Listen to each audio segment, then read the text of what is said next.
Alaska. Join us as we share 10 years of exciting hunts for the various big game species of North America's last true wilderness.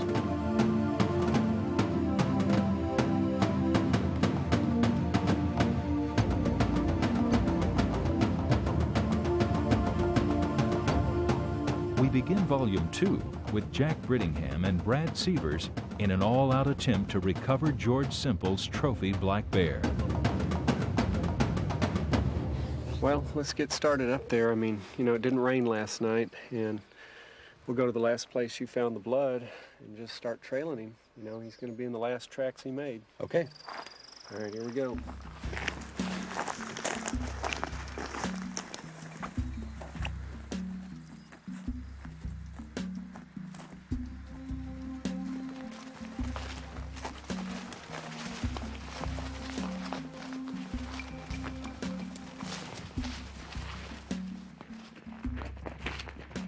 Reminds me of when I was up there hunting on the coast with Bill and Fred for that brown bear. I haven't had this kind of an adrenaline rush since we stalked in on that bear on the bow hunt. Pretty exciting. Well, yeah, I mean, you know he's right there, and you know you gotta, I mean, when you're trailing a wounded animal, you're on his blood trail, you know he's gonna be in the last tracks he made. Right. And whether or not he's alive or dead is the only question. And so the adrenaline's pumping pretty good. You don't know who's going to become the hunted. Well, and that's kind of the same situation we had on that bear because he was on a moose kill. Mm-hmm. And if we weren't totally quiet when we snuck in on him, he was going to hear us. And if he heard us, he's going to defend his kill because he doesn't know what it is. We're coming in from the downwind side, and he was upwind of us, so he couldn't smell us. But as we made that approach, I kind of had the same feeling. Adrenaline rush. You know, that you may see adrenaline flowing out of my nose before the morning's over.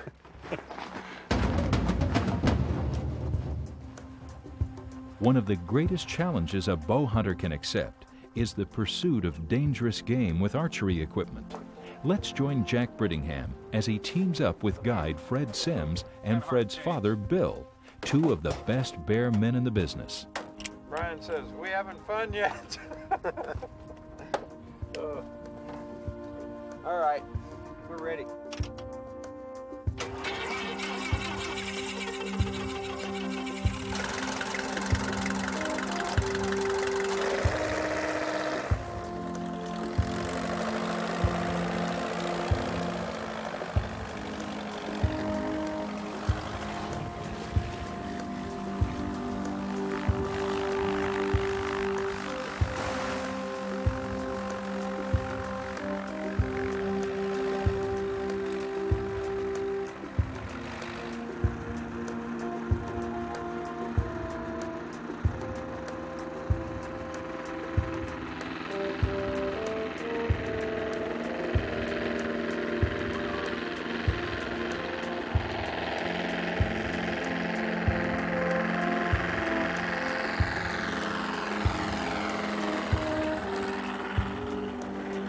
The hunters depart for their bear camp in a Piper Super Cub aircraft.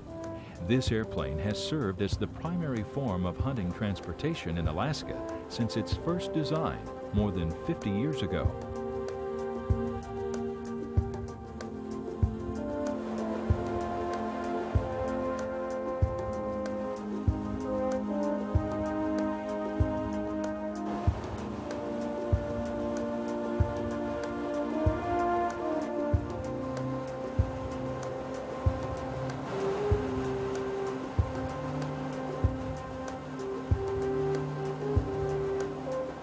Equipped with special tundra tires, these airplanes are capable of accessing some of Alaska's roughest and most remote country.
After the hunters organize their camp, they utilize the balance of the day scouting the area they have chosen for tomorrow's hunt.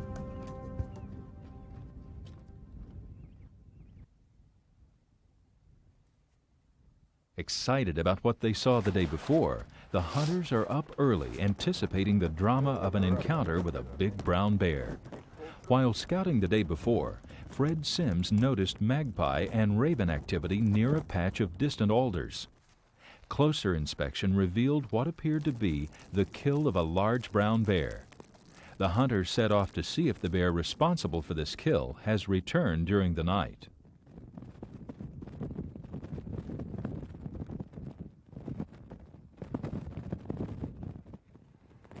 Yeah. If we get up top, we might see him over there. Be able to pinpoint him. Yeah, let's go see if we can do that. All right.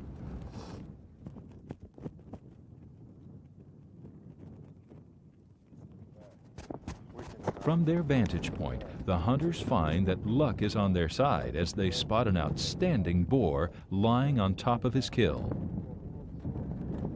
A stalk is planned, and the hunters begin to move in on the bear.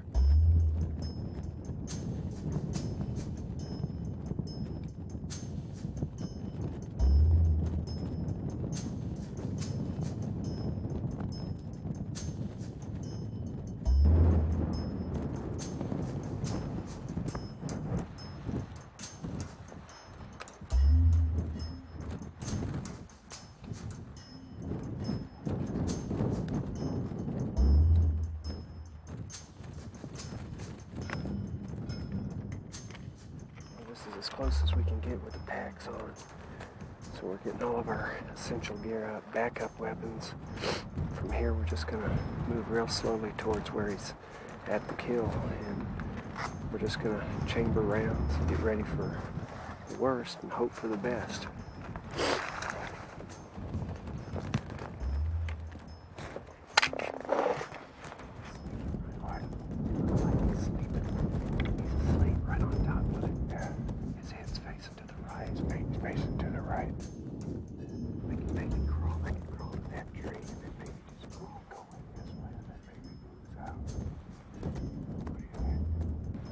Just how he's laying.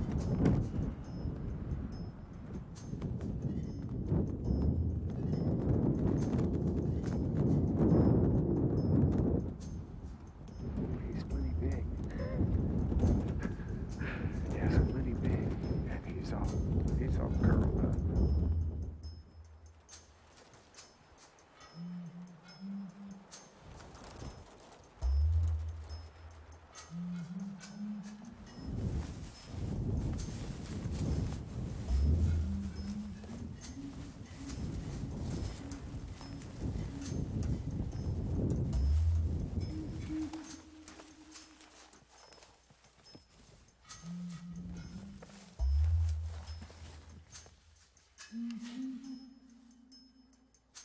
All right, we got some cover now. Yeah, I think maybe if we go back to the right here, Yeah, it looks like we can get behind that next tree, and he's Get right over up there there. on him. He looks like he's still laying right onto. He ain't moved at all.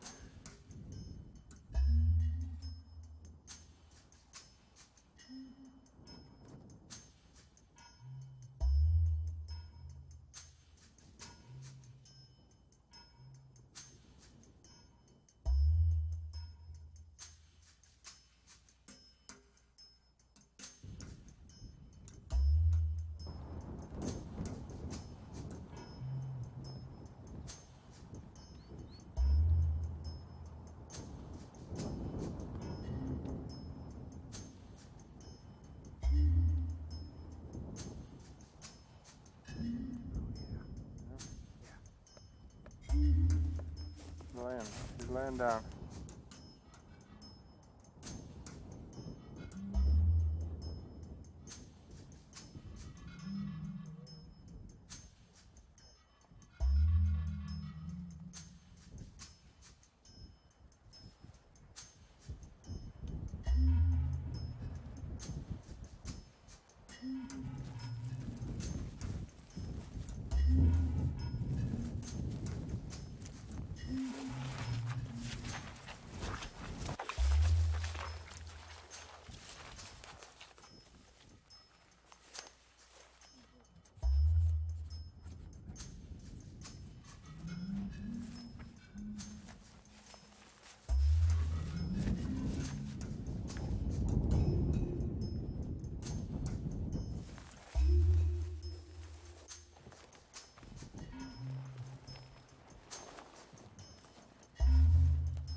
After making his final preparations, Jack settles in to wait for the bear to offer an ideal shot opportunity.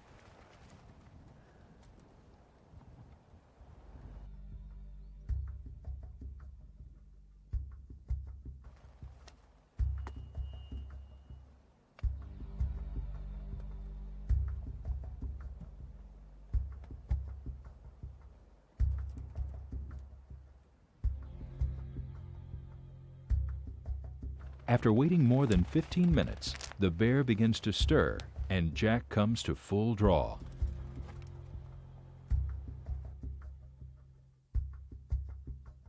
Unfortunately, it turns out to be a false alarm as the bear repositions without offering a shot.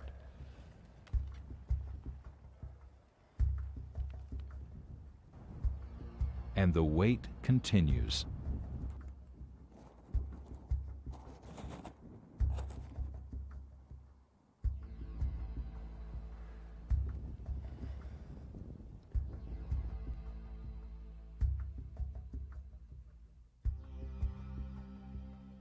Finally, their patience pays off, and as the bear begins to stand, his true size is almost overwhelming.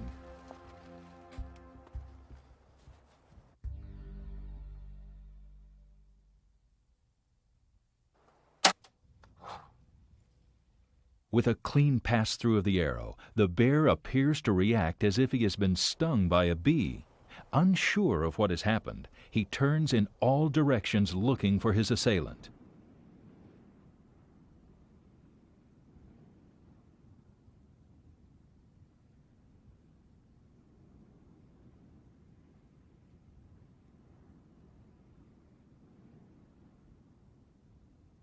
Within seconds, the effects of the arrow become evident.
I was fiddling with my gear, and I looked up, and he was off the mound. He was gone. Yeah, well, he just rolled off of it. You looked at me, and Did you see him and said, roll what off? happened? I didn't know what happened. I thought he jumped up and left or something. I wasn't going to tell you. I was going to tell him he left. Well, I couldn't see him. I went, shoot. I Scared said, the no, heck out of me. he's behind the mound.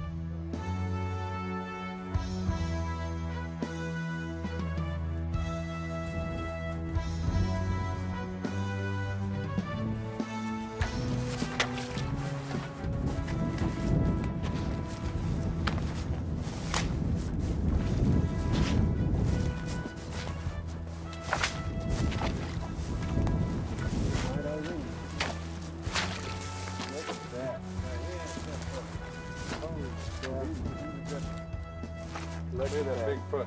Look at that. Look at the foot on this guy. Yeah, he has no room. He's skinny. Yeah.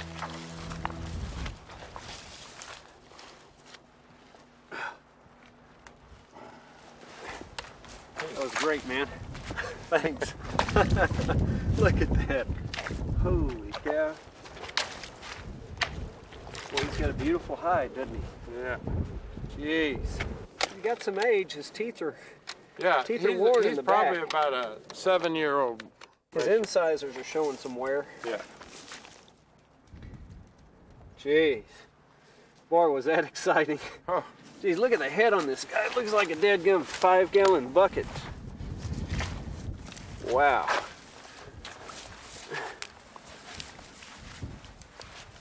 See if I can lift that up a bit. Well, I'll tell you what. That arrow did the job, didn't it? Whew, I was getting hot in that hat. I'd like to get him before, well, we skin him, we'll bring him up in this higher country here. Jeez. Yeah, if he'd have seen us, he would have come. Holy cow. That was exciting. 8 inches across on the pad. Those claws have to be 3.5 inches long around the curve. Look at that arrow, geez. It just zipped right through. Like a knife through hot butter. Broadheads are in good shape. Now see how they flattened out a little bit? You know, they came back because they didn't have that steel ring behind it. Mm-hmm. But after seeing how that went through, and this one obviously hit a rib. See how it's flattened out? Yeah. It went clear back in there. That one right there laid almost completely back because it hit a rib. But the other two went through perfectly. Boy, it went clear through that bear. Look at the retaining rubbers right up here. Right. And there, but it went about 6 feet on the other side of it. Yeah.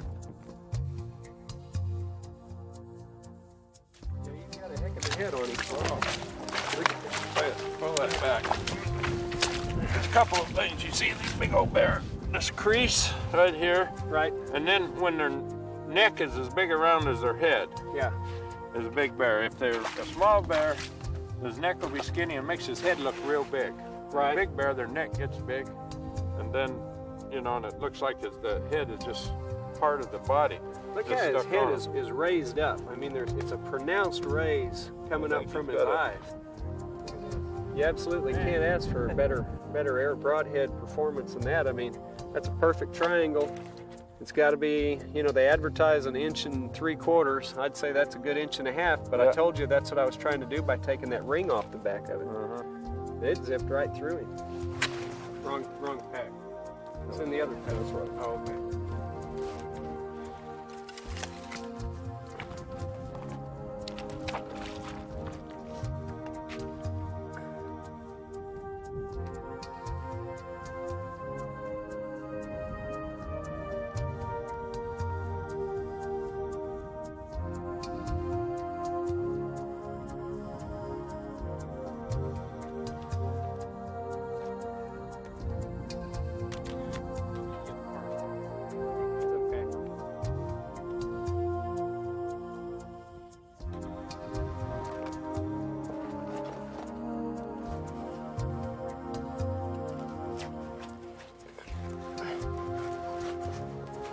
He's going to be standing up, so we got to make these belly cuts carefully.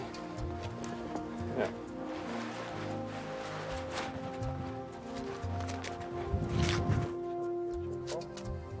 Okay, I'm coming right down under the armpit. All right, let's see. Right down through there and then cross down through the center of it.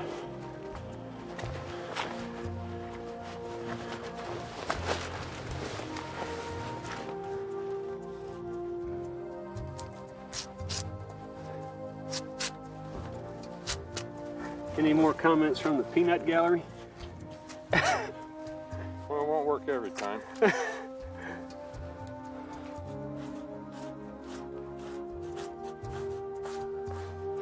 See, that's the part you don't want to leave on there. It adds, it's like carrying out 2 bear hides when you leave that stuff on there.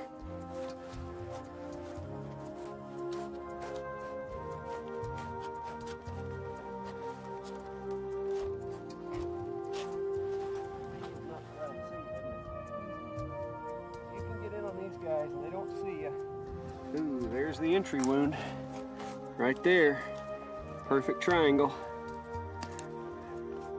Huh. The exit wound just looks exactly like it. Can't ask for better broadhead performance than that. With full loads of hide, skull, and gear, Fred, Jack, and Bill make the long trek back to their spike camp, where Jack extends his thanks for one of the most exciting and fulfilling days of his hunting career.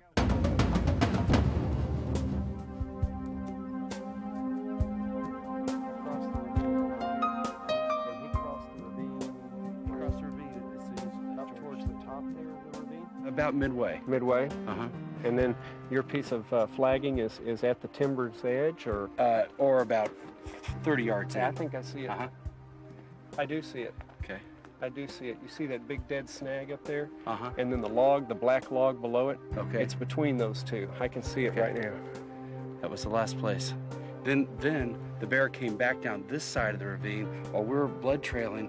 I just happened to turn around and catch him coming down this side of the ravine. Right. And he got equal across from us.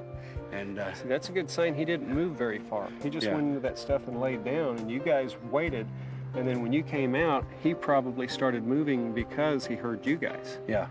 So he may not be too far. I mean, he probably went in that timber and laid down again. So when we get there, we got to be kind of heads up.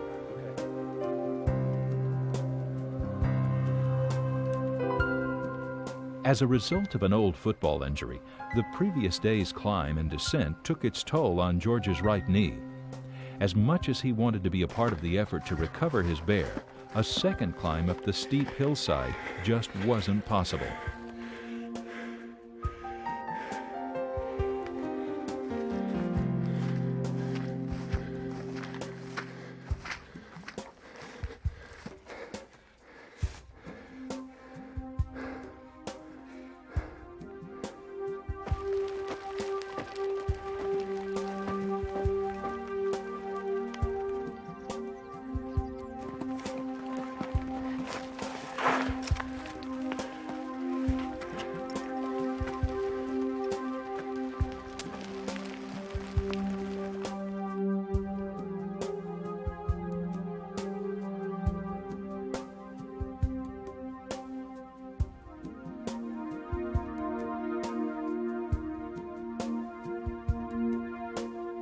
As Jack picks up the blood trail where Brad and George left off the evening before, he begins the tedious process of putting together the pieces of the puzzle.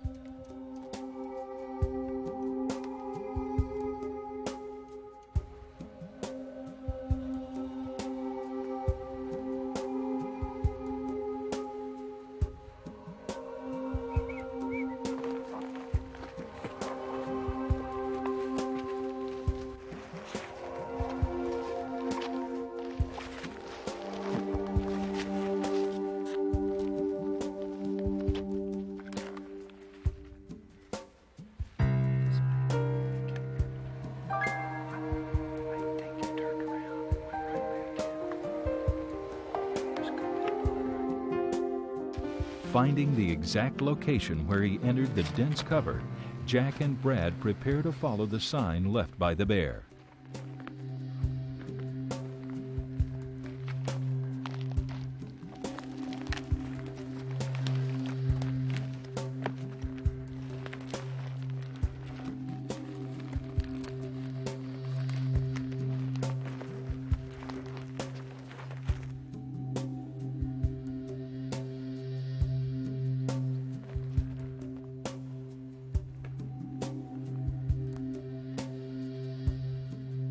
Once inside the forest canopy, tracking becomes almost impossible due to the spongy nature of the forest floor.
After losing the trail, Jack decides to go back to the beginning to start over.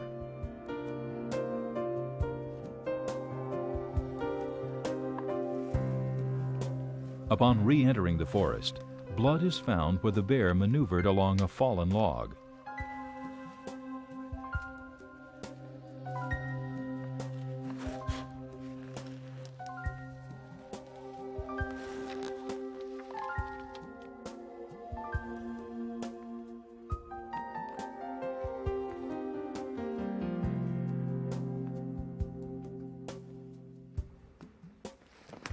This leads them to a trail where Jack finds George's second arrow.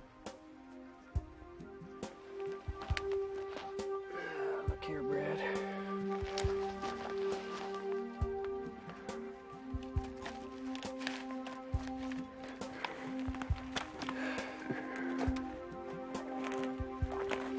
No gut smell.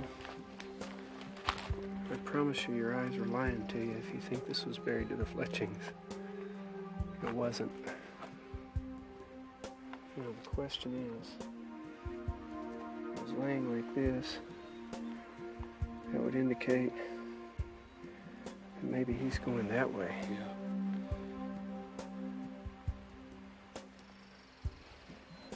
He's sure a lot lower than where you guys last saw him. I don't know, maybe I'll follow it up that way a little ways longer. This arrow's had it. It had to have contacted bone to bend it up like that. But the most penetration that I can really see would be maybe about that much right there, maybe, you know, 10 or 12 inches. There's not a sign of blood anywhere on it. I mean, above that. His coat, yeah, is what we couldn't see. See, you know, it fell out. Looks like it fell out. The knock's all full of stuff. So when it fell out this way. So I'm gonna turn around and go back up this trail a ways. Okay.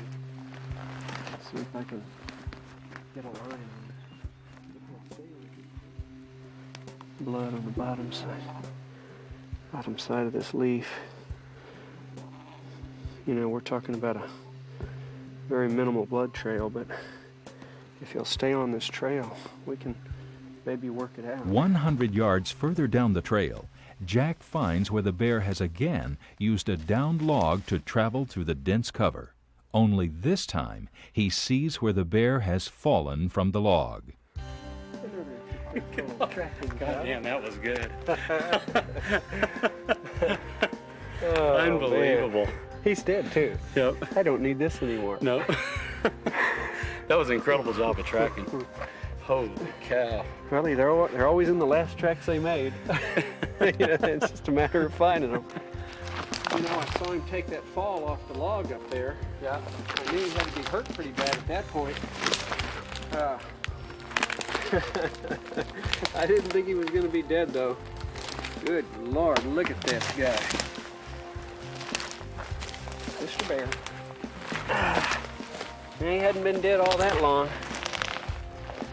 Man, wow. Look at that. How about that? Boy, George owes you a big time. Holy cow, look at the melon on this guy. Whoa. Lift up that paw right there. Oh yeah. Come here, Mr. Bear. Mr. Bear. Little guttage. Little guttage. He did the job. Oh, he was hacked off. Look at this. Last thing he did was take a big chunk out of that stick right there.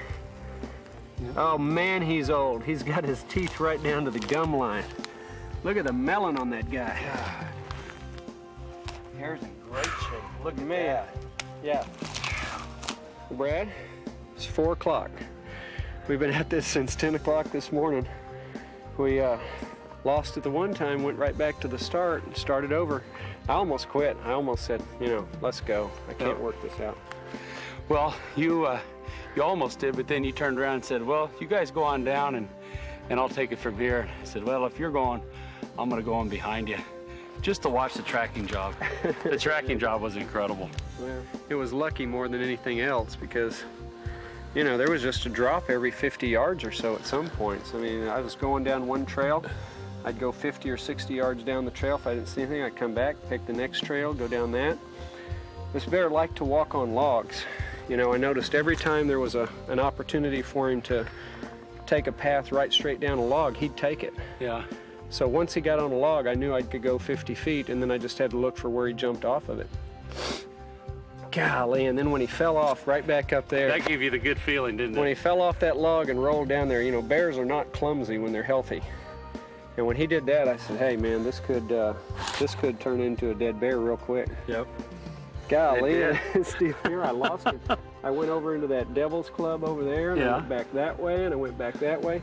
This was the last trail, you know, that I thought he could be on. And I looked down here, and there he was, man. He was just laying there. I'm gonna get my pack off here and see if I can give George the good news.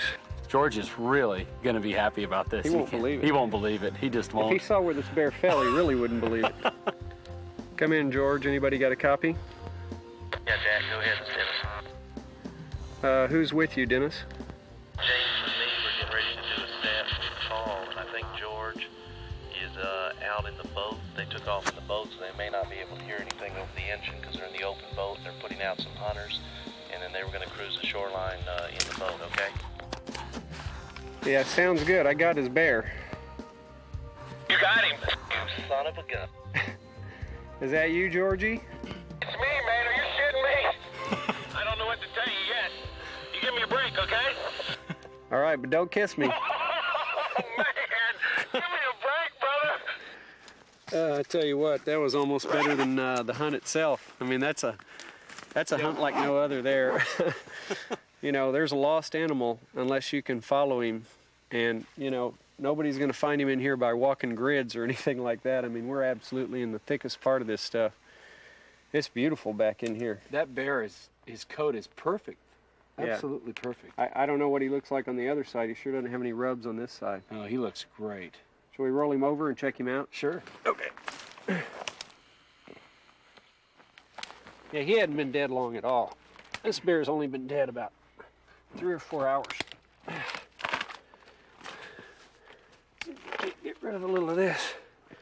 This spot that we're in to do this skinning reminds me of the bear that Bill got with a pistol. Oh, yeah? Because he fell right down into a bunch of alders where we had no room to move whatsoever. Tell me about the hunt. Well, he was trying to get it with a bow, and we'd spotted the bear bedded down in these alders, and the only way to get to him was to basically crawl across the tundra. You know, it was a big open spot, and the only way to get in there without the bear seeing us was, you know, both of us just crawl.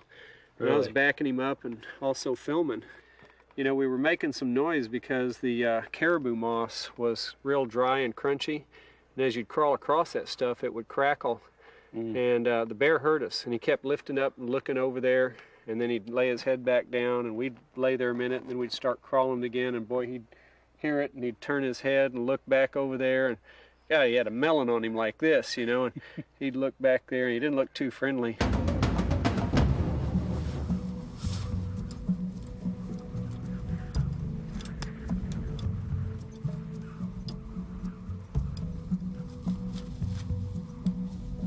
After a lifetime of pursuing brown bear both as guide and hunter, Bill Sims decides to take on Alaska's ultimate challenge.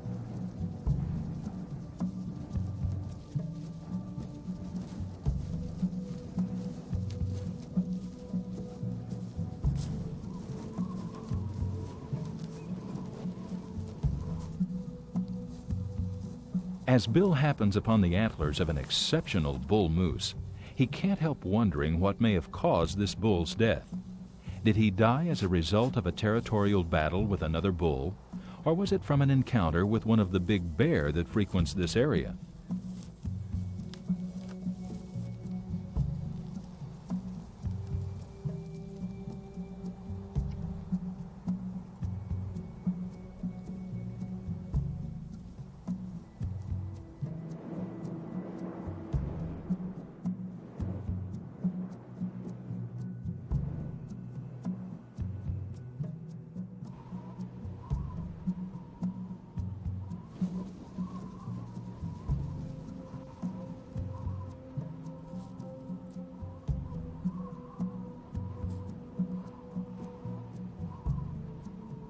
After lots of glassing, Bill finally finds what he's looking for.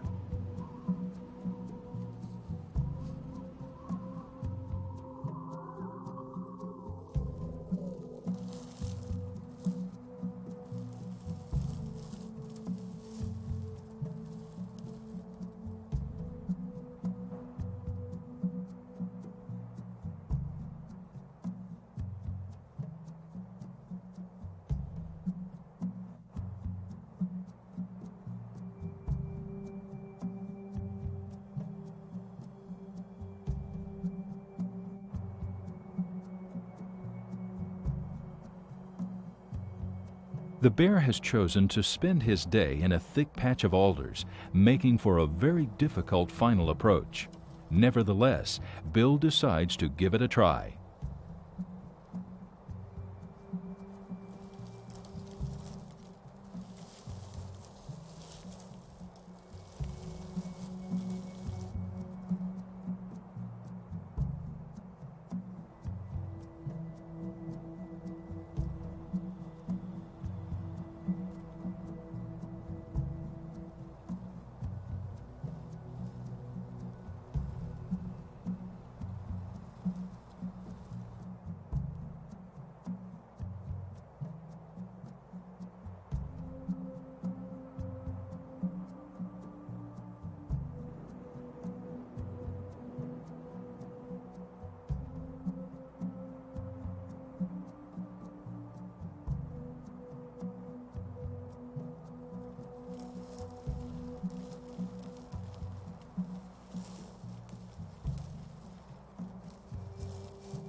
After a time-consuming stalk, Bill finally makes his way to within 35 yards, not, however, without raising the bear's suspicions.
As the bear begins to suspect he is not alone, he decides to get a close look.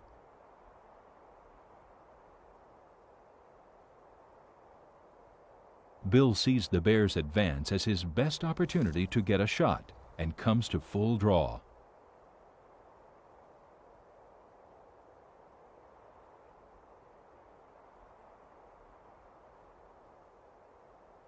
But the big bear picks up the movement and heads straight for the hunter, precluding a chance for Bill to get a shot with his bow.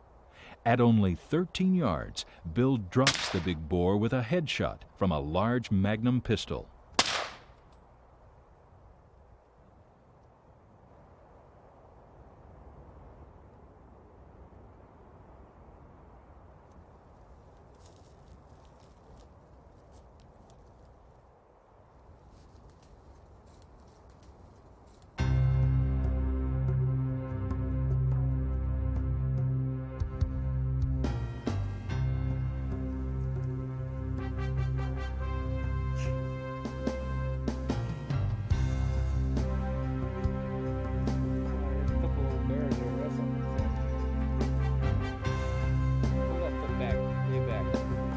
Squaring an honest 10 feet, this may well be the largest brown bear ever taken with a handgun.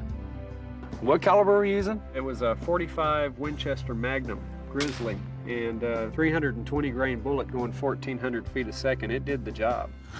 Boy, look at those claws. They are incredible. Now, this bear's in excellent shape, but he's very old.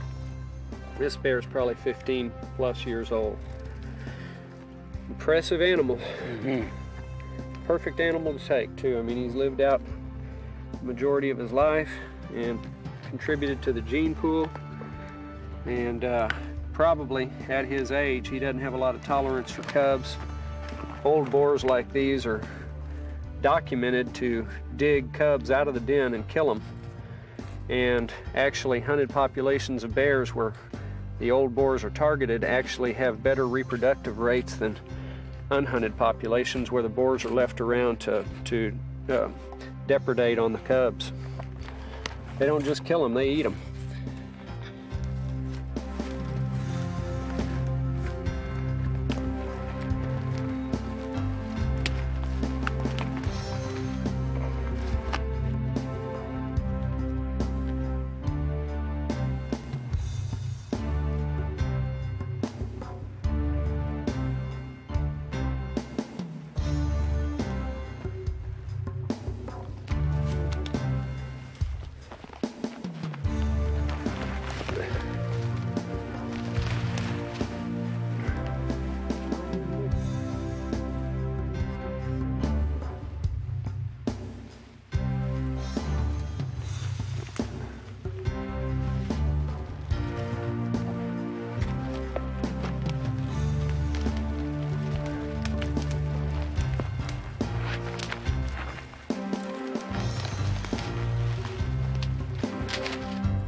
I don't know what to think.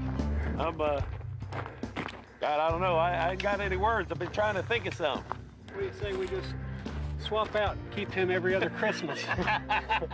Whatever you want to do. Check out that melon. Oh my God. Holy smokes. What's wrong with that? He's the one we saw, isn't he? Oh, yeah. Oh, my God. Yeah, look under his lip there at those teeth. That thing's 15 to 20 years old. Holy And smokes. his hair is absolutely gorgeous. I mean, it's the best hair of any of the bears we've gotten. Full body. Oh, yeah. Absolutely. Gotta be. I don't know what I'm gonna do, man. Me a little thank you. I mean, I don't even know how to thank you. It's just. Yeah, it was fun. I enjoyed it. Yeah. It really was. It was a challenge, and there was a lot of luck involved. He went quite a ways, but Yeah. he hadn't been dead more than probably 5 or 6 hours No kidding. at the most. Yeah, but towards the end, we could see where he was getting weak. There was one point where he liked to walk on logs. I guess maybe they all do that, but that's an easy way for them to get point A to point B. And this one time he fell off right towards the end, and I saw where he rolled down this hill, and you know, I went down until the rolling stopped, and I started looking, and I had to go on about 5 different trails because there was no more blood. And finally, the last one I took that was going right down the hill, I kind of peeked over the edge and I almost stepped on him, and he was in the thick stuff, and he was all balled up down in there. No kidding. Dead.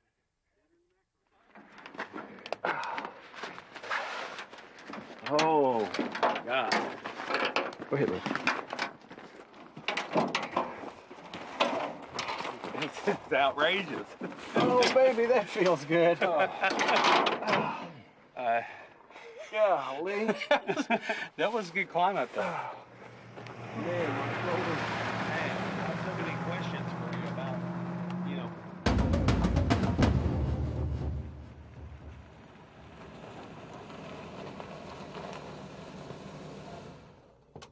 All right. Let's do it.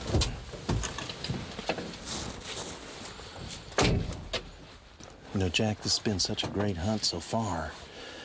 I've been seriously thinking about doing a Dall sheep hunt coming up. Oh, yeah. You've been on several Dall sheep hunts, I know. Yeah, I've had How was a it? lot of good Dall sheep hunts. What kind of hunt are you thinking about doing? Well, I want to come up here to Alaska and probably a backpack hunt or something like that. Yeah, I recommend that for a guy that's in the kind of shape you're in. You'd really get the most fun from a deal like that. Mm-hmm. The last 2 Dall sheep hunts that I've been on, I didn't personally take a ram. I hunted with a good friend of mine named Les Ezel, and on both hunts, he took great rams. He got I think that first hunt, his ram was about a 36.5, 37-inch, 10-year-old ram. He took it in the middle of a snowstorm. I mean, it was just snowing like crazy. When we started the stalk up the mountain, you know, we could see him pretty good. During the course of the stalk, the snowstorm blew in, and by the time we got up there, I mean, you know, white rams and white snow, it was really tough. What a trip. And we ended up coming in above them, not knowing exactly where they were. And as we moved down on them, they came up over to us, and he took that ram at about 50 yards. Oh, man. And it's actually, the pictures of that are some of the best pictures I've ever gotten on any of the sheep hunts I've been on.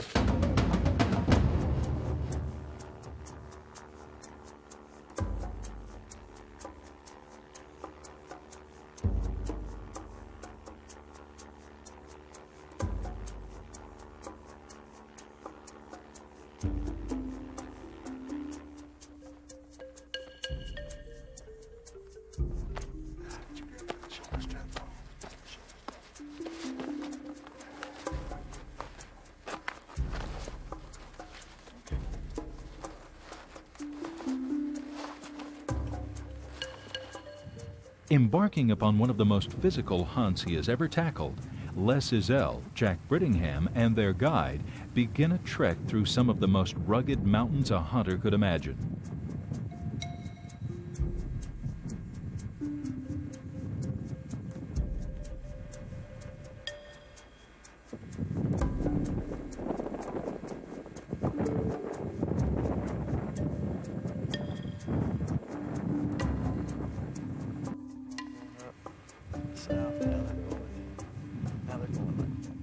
The sheep have been feeding down there. Not a one of them has looked up at the tent.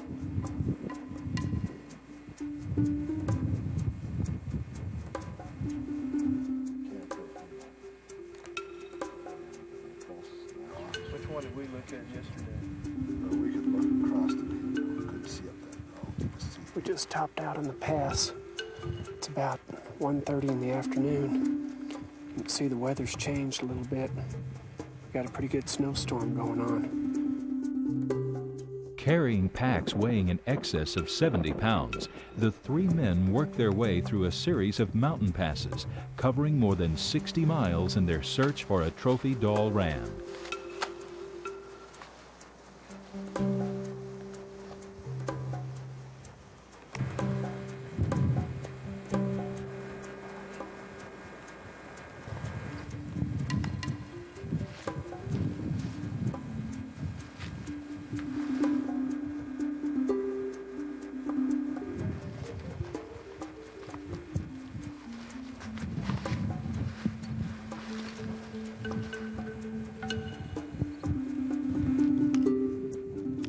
Finally, on the 8th day of the hunt, 3 rams are spotted, one of which may be just what Les is looking for.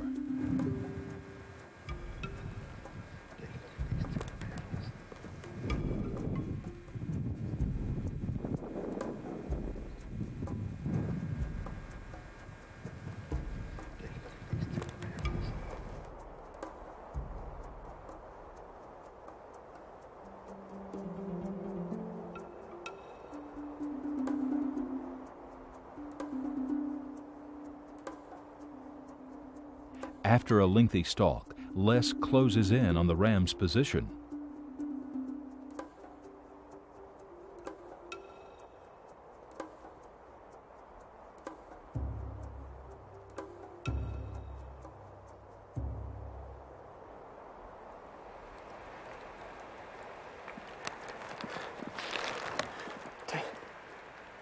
Take him.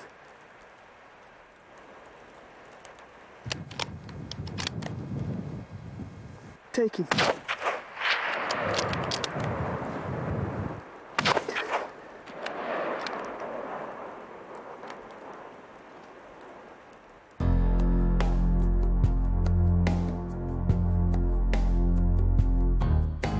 Fearing the ram may fall into the crevice below, Les makes a rapid descent to secure his trophy.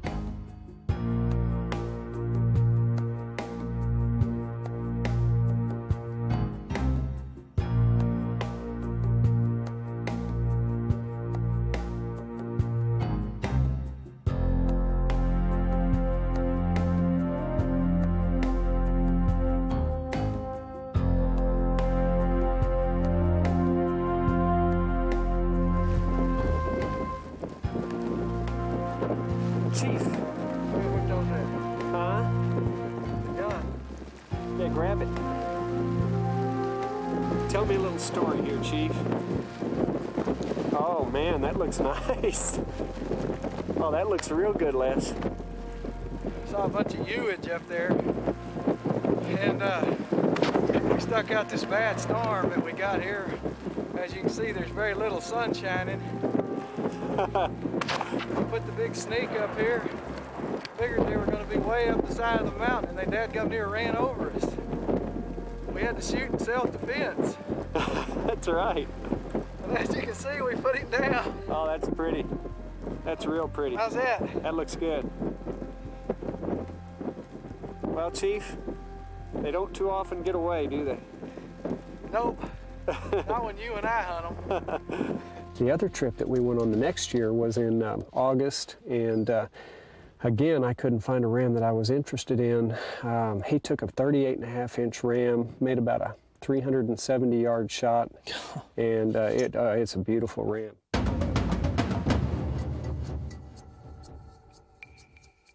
The following year, Jack and Les partner up again for another exciting Dall sheep adventure.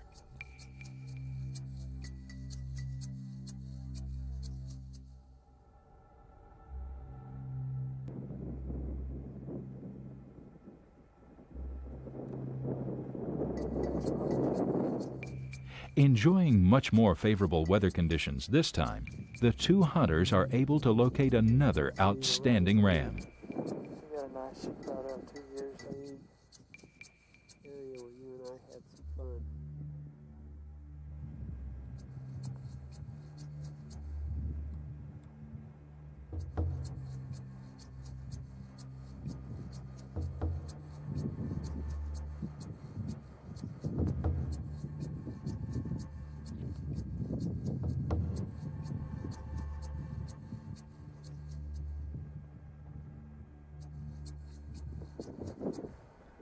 The first phase of the stalk necessitates a descent of more than 2,000 feet on the wrong side of the mountain from camp.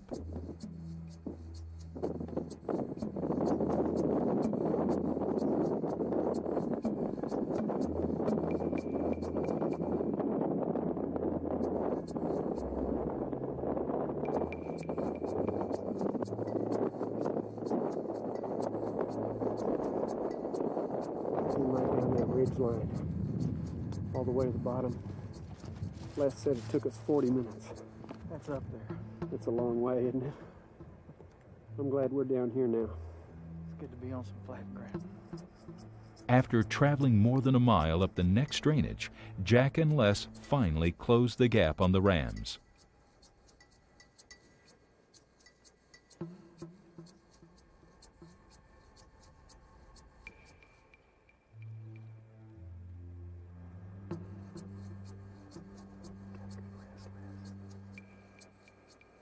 Go ahead, Les. Whenever you're ready.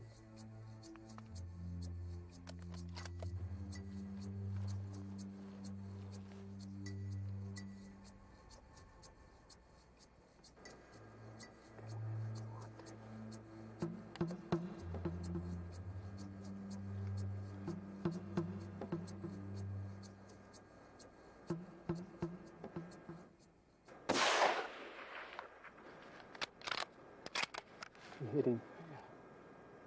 Ah, that's it. Don't shoot again. The gun has done it again. Nice shot. Uh-oh. Gonna have a little ceremonial one roll. It's going downhill. Look at him go. That's great. Let's go check it. As evidenced by the ram's roll down the mountain, the steepness of the terrain is very deceiving. There's Les's ram, laying right where it stopped rolling, right up the hill. Are its two former companions.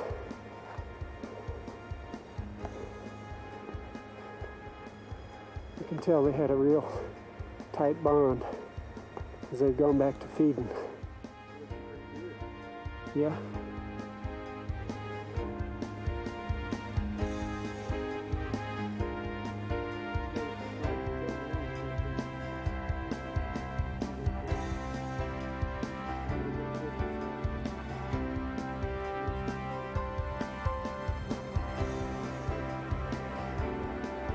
There's Les's ram, where he fell. Right up the hill. And the two rams that were with him.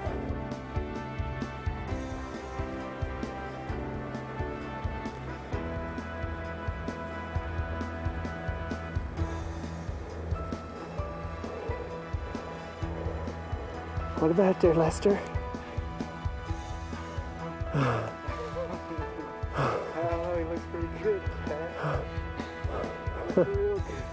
Move on in, Chief. Oh, man. It looks great.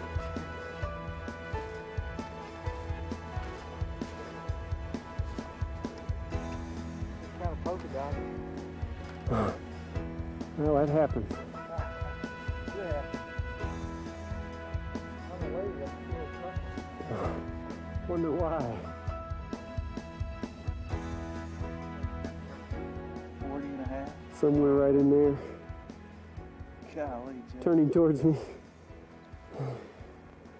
I don't know what to tell you, man. Thank you for letting me. I enjoyed it as much as you did. Hey, big guy. What do you say there, Lester? How we looking? Hold it right there. Tilt his nose down a hair for me. Probably one of the better shots I've ever had. Yeah. Both of those rams were 10 years plus. Yeah. And that's really all you can ask for in those Dalls. I mean, when you get something up in the 10-year range, you got a really mature sheep, and can't ask for a better trophy than that. Well, they are truly one of the most beautiful, magnificent trophies that a hunter can take. Definitely. And I'm really looking forward to doing something like that. And the nice thing about that is on those hunts you can also hunt caribou at the same time, because on both of those trips we both took really good caribou, and oh man, I mean, that adds a lot to it.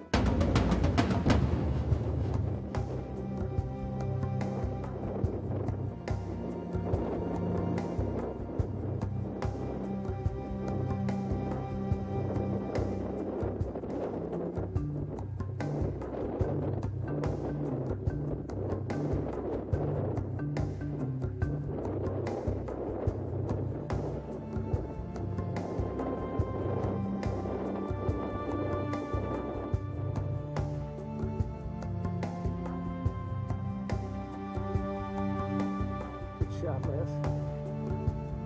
Shot over you, Jeff.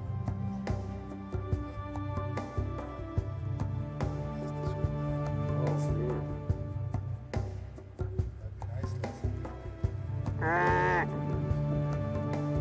yeah. Wait till he stops.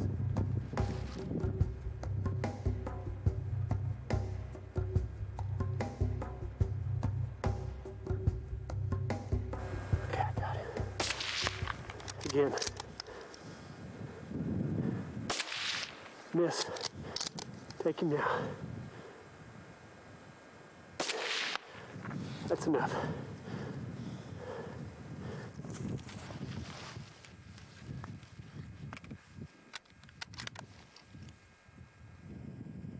Well, he's pretty. Oh.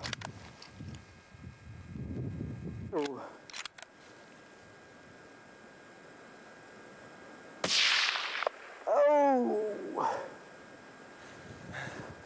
Oh man, he's pretty. I got him.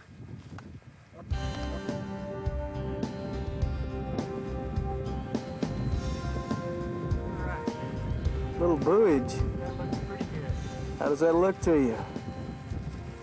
Doesn't bad at all. Hey, man.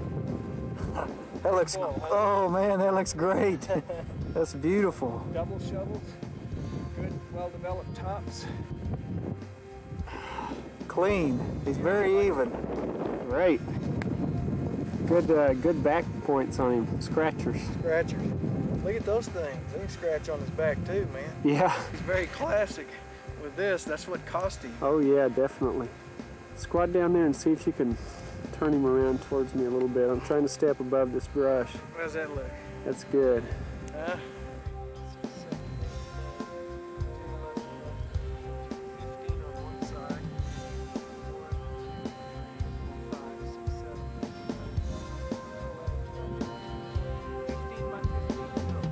I like that drooper.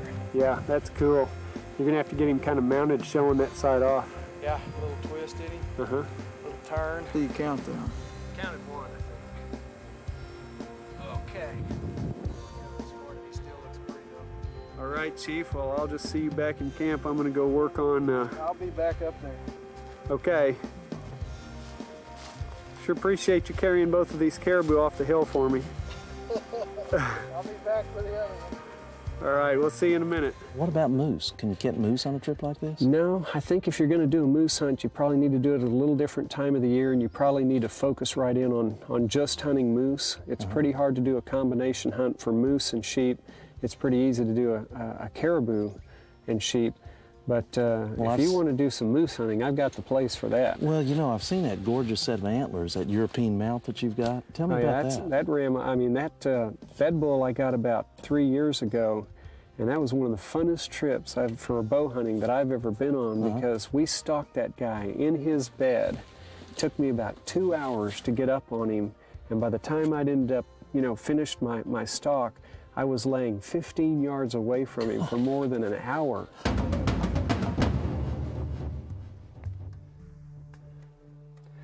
Okay, I'm with it.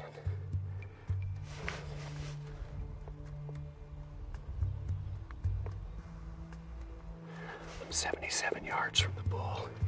He's bedded over here, just on the other side of this little marshy area. I'm gonna go ahead and take off my backpack here. I'm I'm gonna leave my backpack, take off my boots, and I'm gonna try to move in. I'm gonna have to crawl from here across this marshy area. I'm gonna try to move in about another, well, if I can get another 40 or 45 yards, I'll be well within bow range. He's not alert, we've got the wind in our favor, and I think if I can take my time and move across here without him hearing me or seeing me, I think when he gets up, I'll be in prime position for a good shot. If I just take my time, I think I can get this done. Here we go.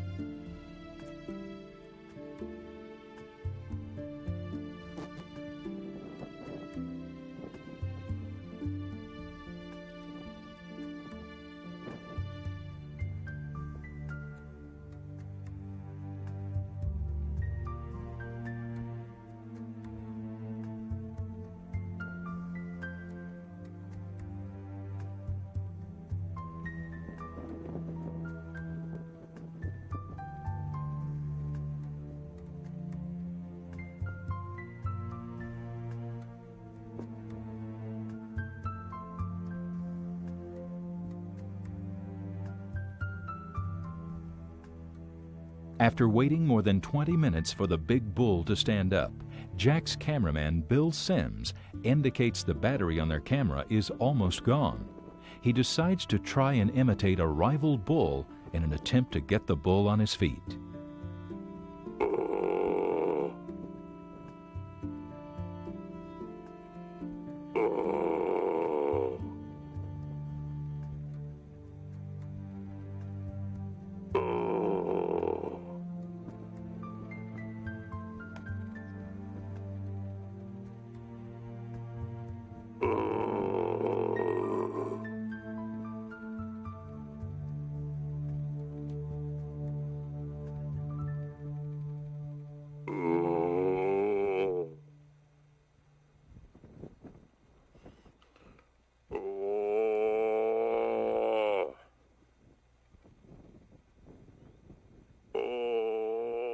As Bill's battery light begins to flash, a sense of urgency is heard in his call.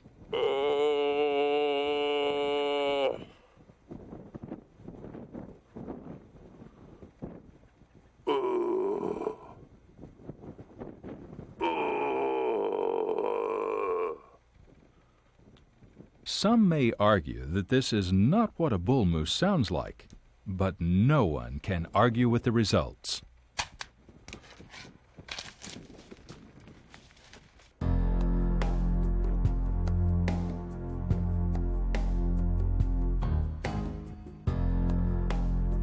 Jackie just plugged that thing. You can see the arrow hit. Yeah, here he is. All right. Oh, man, he's piled up. Hitting for 100 yards.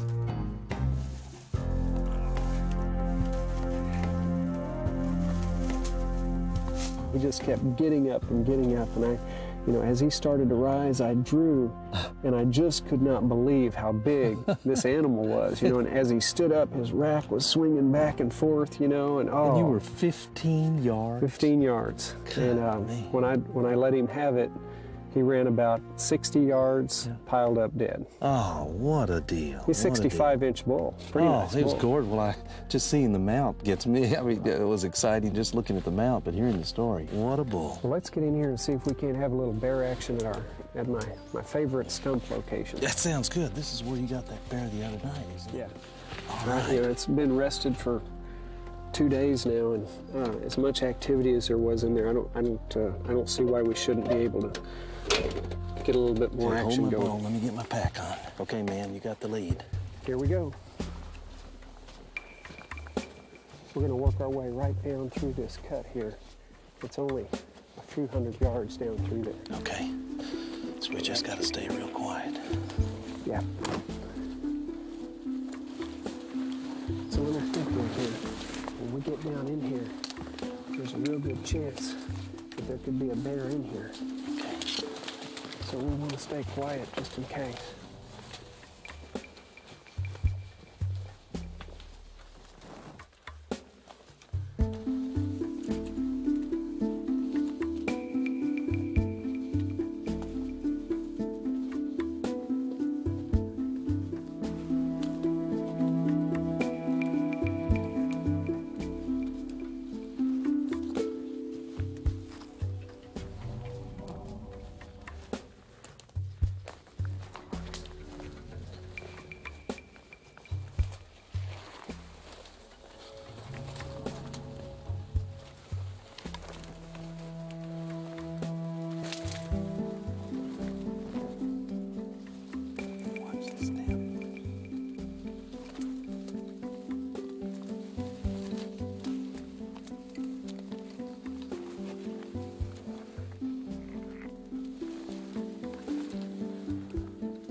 Check some of these tracks here, and I'll be right behind you, okay?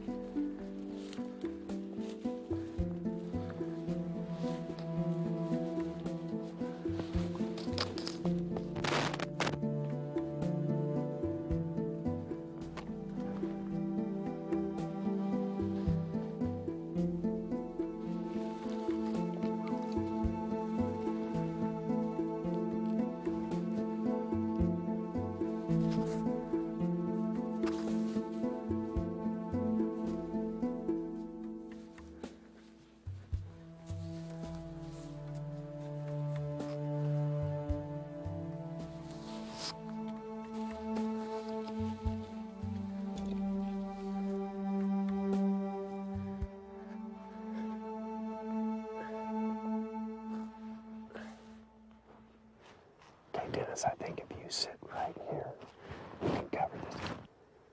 Don't move. Don't move. Just hold it. Get an arrow. Hurry. Get an arrow. Hurry up, Dennis.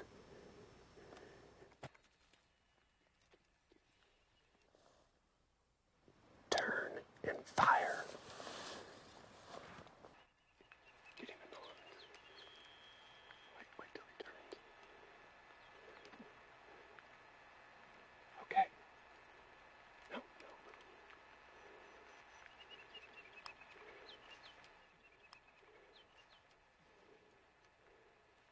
Right there. Now take him.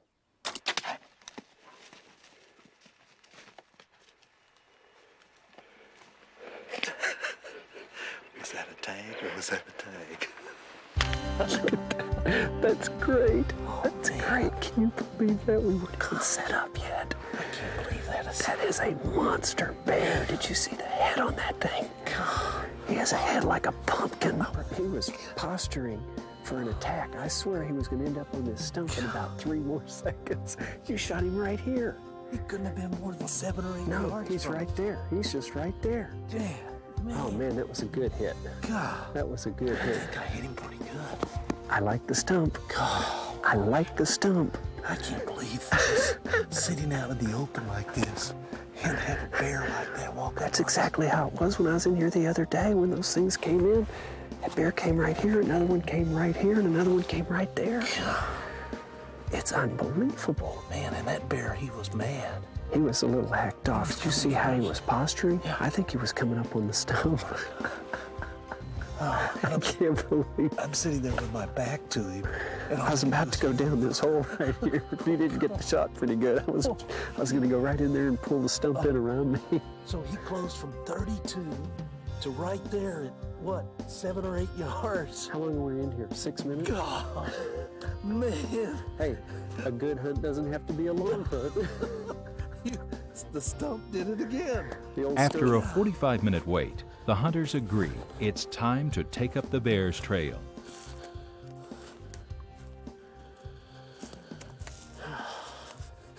All right, I'll tell you what, Dennis, what I think we ought to do, let's just leave your bow right here. There's no need for that. I'm pretty sure the bear's dead, but when we go in here, I'm gonna lead the way, and I'm just gonna follow the tracks, and we'll just see what... Well, hopefully, after 45 minutes, he's dead. Well, but we no don't use know. in taking chances, so we'll just head right down here and check it out. There's where he was standing when you shot, right there. There's his last paw print. Turned and took off and went right over here.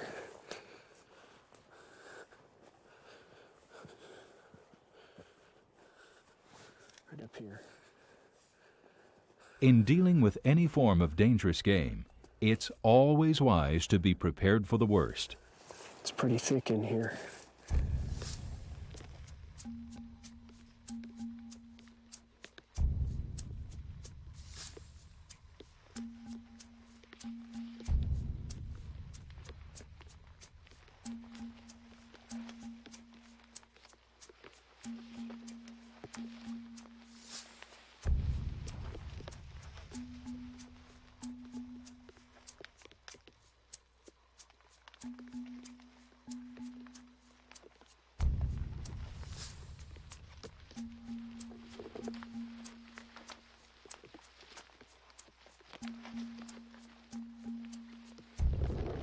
As Jack follows the bear's trail, clear paw prints indicate the bear is still on a dead run.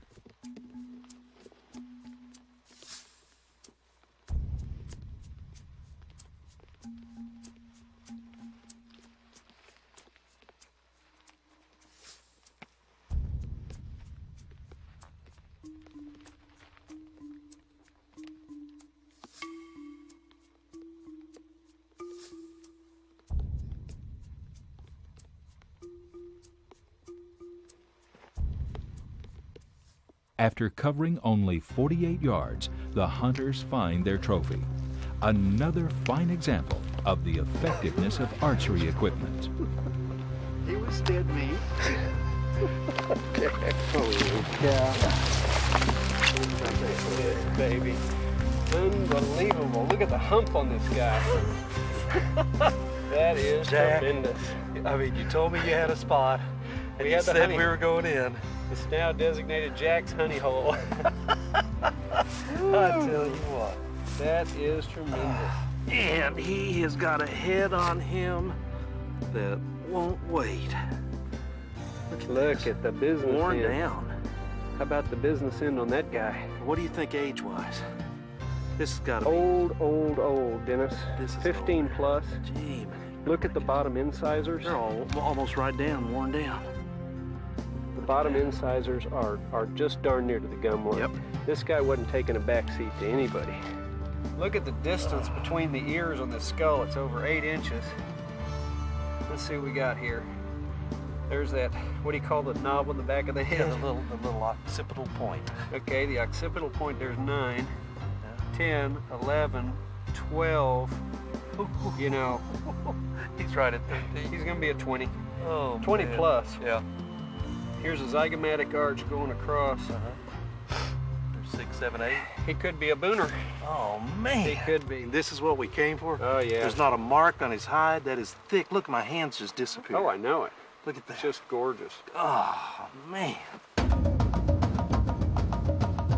Briar Lakes Productions would like to thank you for joining us. We hope you've enjoyed ultimate hunting for Alaskan big game, and we look forward to bringing you more great hunting action in the future. Until then, don't forget to pick up a copy of our other feature presentations. Jack Brittingham's Ultimate Hunting for White-tailed Deer video series.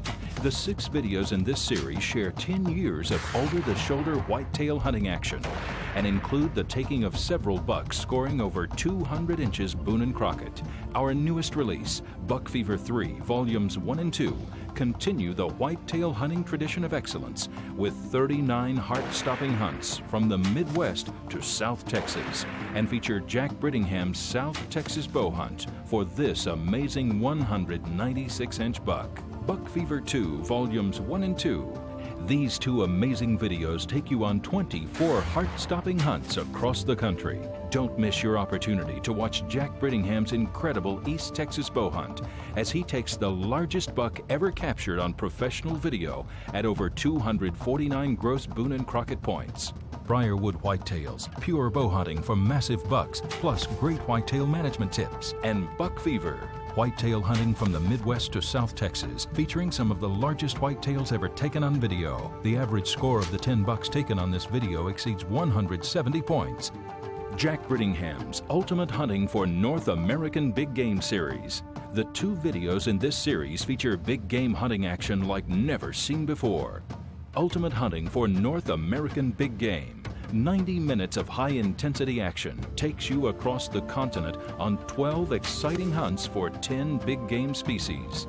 Jack Brittingham's Ultimate Hunting for North American Big Game 2 continues the tradition of big game hunting excellence with 17 hunts for 7 different big game species, including 6 exciting elk hunts. Also featured are hunts for giant mule deer, antelope, bison, caribou, Russian boar, and the most thrilling coastal grizzly bear hunt ever filmed. Jack Brittingham's Ultimate Hunting for North American Big Game 2. And now, you can learn how to more effectively grow, shoot, and process whitetails and other big game animals with Jack Brittingham's How-To series. You'll discover how to grow bigger bucks with food plots, hit the mark with precise rifle sighting methods, and enjoy your venison through proper field dressing and processing techniques. Plus, enjoy bonus action hunts in each comprehensive video. So get into your game this season with Jack Brittingham's How-To series. Jack Brittingham's Waterfowl series. Get ready for a whirlwind waterfowl adventure as we join Jack Brittingham and friends as they hunt North America's premier hotspots.